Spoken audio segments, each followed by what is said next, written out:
ஐயோ, அரசபைக்கு நேரமாகிவிட்டது. இன்றும் தாமதமாக சென்றால் மன்னர் என்ன நினைத்துக் கொள்வார்? வெகு வேகமாக செல்ல வேண்டும். என்னங்க, கொஞ்சம் இருங்க. சொல்லுமா பஞ்சவர்ணம், என்னாச்சு?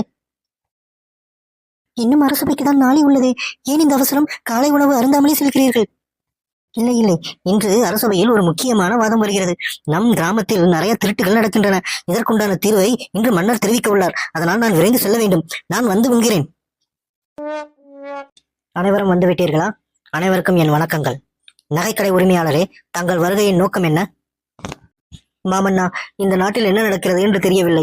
இரவில் நான் கஜானாவை மூடும் முன் என் அனைத்து பணங்களையும் நகைகளையும் பூட்டி வைத்துதான் உறங்கினேன். காலை விழித்திருந்து பார்த்தால் என் கஜானா பெட்டி உடைந்துள்ளது. உள்ளிருந்த நகைகளும் பணங்களும் காணவில்லை. நானும் அறிந்தேன். கடைசி 2 நாட்களாக நம் நாட்டில் திருட்டுகள் அதிகரித்துள்ளன. மந்திரியாரே, இந்த தகவல் உங்களுக்கு தெரியுமா? இதைத் தொடர்ந்து ஏதேனும் முயற்சிகள் உங்களிடம் எடுக்கப்பட்டுள்ளதா? மாமன்னா, இந்த செய்தி அறிந்தவுடனே நம் படைத்தலைவரிடம் தெரிவித்து சிப்பாய்களை விட்டு நம் நாடு முழுவதும் தேடச் சொல்லிவிட்டேன். ஆனால் இதுவரை ஒருவரும் பிடிபடவில்லை. இதை கூறுவதற்கு உங்களுக்கு வெட்கமாக இல்லை? நகைக்கடை உரிமையாளரே, நடந்த சம்பவத்துக்கு நான் வருந்துகிறேன். அது மட்டுமல்ல, அதற்கு நான் முழு பொறுப்பையும் ஏற்றுக்கொள்கிறேன். விரைவில் உங்கள் நகையும் உங்கள் பணமும் உங்களிடம் வந்து சேரும். மிக்க நன்றி மன்னா. அம்மா, தங்களுக்கு என்ன பிரச்சனை? தாங்கள் இங்க வந்ததுக்குண்டான நோக்கம்? மன்னா, இதுவும் அதேதான் மன்னா. அவர் வீட்டில் பணம் உள்ளது, நகை உள்ளது. திருடுவதற்குண்டான ஒரு நியாயம் உள்ளது. நானோ ஒரு ஏழை தொழிலாளி. நான் சிறுக சிறுக சேர்த்து வைத்துள்ள 5 பொற்காசுகளையும் திருடி சென்று விட்டார்கள். அது மட்டுமல்ல, நான் வெளியே கட்டி வைத்திருந்த என் பசுமாடையும் ஓட்டி சென்று விட்டார்கள். இதற்கு தாங்கள் தான் ஒரு தீர்வு சொல்ல வேண்டும். இதற்கு மேல் நான் பொறுமை காட்பதில்லை. நீங்கள் சென்று வாருங்கள். உங்கள் பொருள்களுக்கும் உங்கள் நகைகளுக்கும் நான் பொறுப்பு. தேனாலிராமா, இதை பற்றி நீ என்ன எண்ணுகிறாய்? மன்னா, நடந்ததை விட்டு பார்க்கும்போது இந்த திருடர்கள் மிக புத்திசாலியாக இருக்கிறார்கள். மக்களோடு மக்களாக கலந்து இந்த திருட்டை ஈடுபடுகிறார்கள். இதை தனி வழியில் தான் பிடிக்க வேண்டும். சரி தெனாலி, அப்பொழுது நான் உனக்கு 1 நாள் கால அவகாசம் தருகிறேன். நாளை இதே நேரத்தில் அவர்களை பிடிப்பதற்குண்டான ஒரு நல்ல யோசனையை நீ கூற வேண்டும். இப்பொழுது நீ செல்லலாம். தலைவரே, நாம் வந்திருக்கும் இடம் ராஜாவின் கஜானாவை போல் தெரிகிறதே. பின்பு ஏதாவது பெரிய பிரச்சனை வந்துவிடப் போகிறது. நீ முட்டாள்கள் கூட்டத்தில் இருக்க வேண்டியவன் என்னுடன் வந்து எப்படி சேர்ந்தாய் என்று தெரியவில்லை. எத்தனை நாளுக்கு தான் சிறு சிறு சிறுட்டாக செய்து கொண்டிருப்பாய்? என்றோ ஒரு நாள் நாம் பிடிபடப் போகத்தான் போகிறோம். ராஜா தெனாலியிடமும் மந்திரியிடமும் நம்மை தேடச் சொல்லி உத்தரவை தெரிவித்து விட்டார். எப்பொழுது வேண்டுமானால் நாம் பிடிபடலாம். அதற்கு முன்னேறு ராஜாவின் கஜானாவை திருடி கொண்டு ஒரு பெயரோடு போவோம். என்ன சொல்கிறாய்? நீங்கள் சொல்வதும் சரிதான். ஒரு பெரிய திருட்டாக திருடி நம் வாழ்க்கையில் உயர்ந்த இடத்துக்கு செல்ல வேண்டும். ஒன்றை மறந்து விடாதீர்கள். இன்றே நாம் தெனாலி வீட்டையும் திருட வேண்டும். நீ சொல்வதும் சரிதான். நான் முதலில் அங்கு செல்லதான் திட்டம் தீட்டினேன். ஆனால் அவன் கொஞ்சம் புத்திசாலிதான் மன்னரை காட்டிலும். அதனால் நாம் வருவதை முன்னே அறிந்து கொள்வான். அதனால் முதலில் இங்கே திருடிவிட்டு பின்பு அங்கு செல்லலாம். சரி, கையில் கிடப்பதை எடுத்துக்கொள். வந்து விட்டீர்களா? சரி, என்ன ஆயிற்று? இன்று ராஜசபாவில் திருடர்களை பிடிக்க கட்டளை இட்டு விட்டாரா மன்னர்? எங்கே கட்டளை இடுவது? யாரென்று தெரிந்தால் தானே கட்டளை இட முடியும். தேடச் சொல்லியுள்ளனர். பார்ப்போம். நீ வெளியே வரும்போது இப்படி நகை போட்டு வந்து விடாதே. உனக்கு எப்பொழுது வேண்டுமானாலும் ஆபத்து வரலாம். ஜாக்கிரதையாக இரு. கவனித்தாயா? அவன் மனைவியின் கழுத்தில் தொங்கும் நகை எப்படியும் 10 சவரன் கிட்ட இருக்கும். ஆமாம், கவனித்தேன். நாளை அவளிடம் இருக்காது அந்த நகை. நீ வேணால் பார்.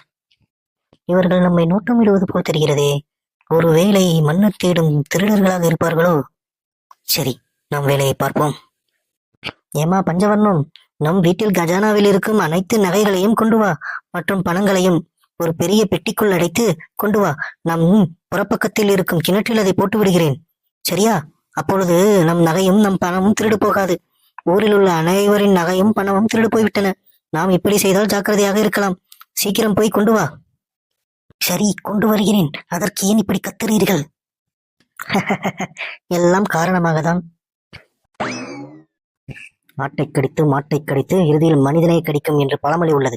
அதே போல் இன்று ஆகிவிட்டது தெனாலி. இன்று என்ன ஆயிற்று தெரியுமா? ராஜா கஜானாவிலே கை வைத்துள்ளனர். இதை நான் சும்மாக விடப் போவதில்லை. உன்னிடம் நேற்றே கூறியுள்ளேனே, இதற்கு ஒரு தீர்வு கொண்டு வா என்று. என்ன ஆயிற்று? ஏதேனும் யோசனை வந்ததா உனக்கு? மன்னா, கவலை வேண்டாம். யோசனை ஏதும் நான் கொண்டு வரவில்லை. அதற்கு மாறாக திருடர்களையே நான் பிடித்து விட்டேன். என்ன, திருடர்களை நீ பிடித்து விட்டாயா? எப்படி? என்ன ஆயிற்று? எங்கு இருக்கிறார்கள் இப்பொழுது? மன்னா, அவர்கள் இந்நேரம் என் வீட்டில் உள்ள கிணற்றில் தண்ணீர் இறைத்துக் கொண்டிருப்பார்கள். நீங்கள் காவலாளிகளோடு வந்தால் அவர்களை பிடித்து விடலாம். வாங்கள் செல்வோம். அது இருக்கட்டும். எப்படி? எனக்கு ஒன்றும் புரியவில்லை தெனாலி. அவர் யார் என்றே நமக்கு அடையாளம் தெரியாத போது நீ மட்டும் எப்படி அவர்களை பிடித்தாய்?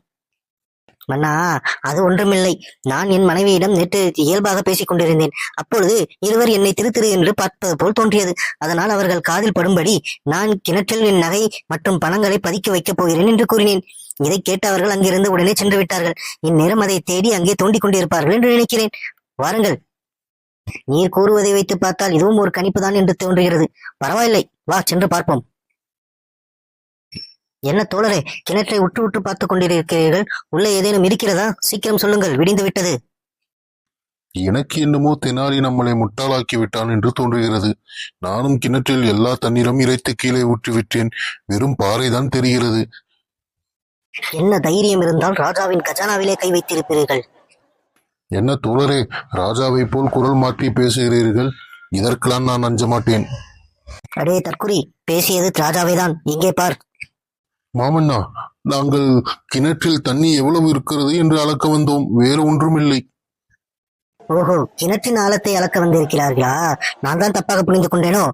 முட்டாள்களே, உங்களை என் சிறைச்சாலையில் போட்டு 10 ஆண்டுகள் கடுங்காவல் தண்டனை நான் அளிக்கிறேன். வழி என்றால் அப்பொழுது என்னவென்று தெரியும். டியர் வியூவர்ஸ், இன்னும் நிறைய பேர் நம்ம சேனலை சப்ஸ்கிரைப் பண்ணாம பாக்குறீங்க. ப்ளீஸ் சப்ஸ்கிரைப் பண்ணுங்க. அப்பதான் நான் போடுற வீடியோ வந்து உங்களுக்கு உடனே வரும். பாய்.